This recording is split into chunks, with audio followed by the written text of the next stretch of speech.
నమస్తే, welcome to పవర్9 media. నేను బ్రహ్మనాయుడు. ఈరోజు ప్రధాన వార్తాపత్రికలు వచ్చిన అంశాలు చూద్దాం. Andhra Jyothi.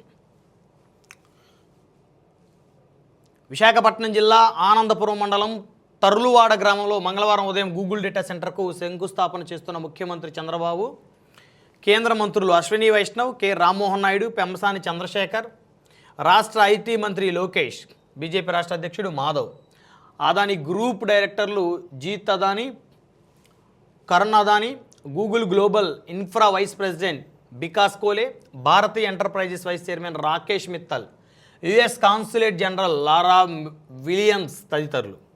Data care of Vizag Google data సెంటర్కు శంకుస్థాపన. మరో భారీ డేటా సెంటర్కు రిలయన్స్ రెడీ. మన గడపలోకి గూగుల్ అమ్మ. ఏపీని వెతుక్కుంటూ వచ్చిన search engine Google cloud AI hub దేశానికి గ్రోత్ ఇంజన్. 2028 సెప్టెంబర్ 28 నాటికి డేటా సెంటర్. భారతీ టెల్, గూగుల్ కలిస్తే సాధ్యమే. ప్రాజెక్టును 8 నెలల్లోనే లోకేష్ సాధించారు. ఏ సేవకుడితోనూ మంత్రి ఐటీ పోటీ పడగలరు. ఉత్తరాంధ్రలో ఇక రివర్స్ వలసలు చూస్తాం. ఉద్యోగాల కోసం అందరూ ఇక్కడికే వస్తారు. గూగుల్ డేటా సెంటర్ భూమి పూజలో ముఖ్యమంత్రి. గూగుల్ డేటా సెంటర్తో విశాఖ ప్రపంచం దృష్టిని తన వైపు తిప్పుకుంది. 1 గిగావాట్ డేటా సామర్థ్యంతో తలపెట్టిన సెంటర్కు శంకుస్థాపన జరిగింది. మరోవైపు గూగుల్ను మించిన సామర్థ్యంతో డేటా సెంటర్ ఏర్పాటుకు మరో దిగ్గజ కంపెనీ రిలయన్స్ ముందుకొచ్చింది.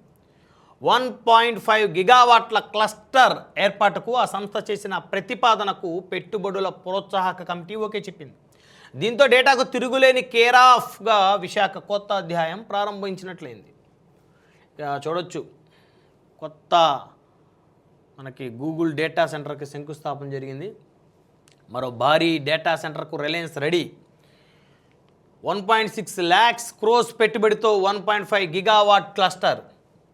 1,60,00,000 పెట్టుబడితో 1.5 గిగావాట్ క్లస్టర్.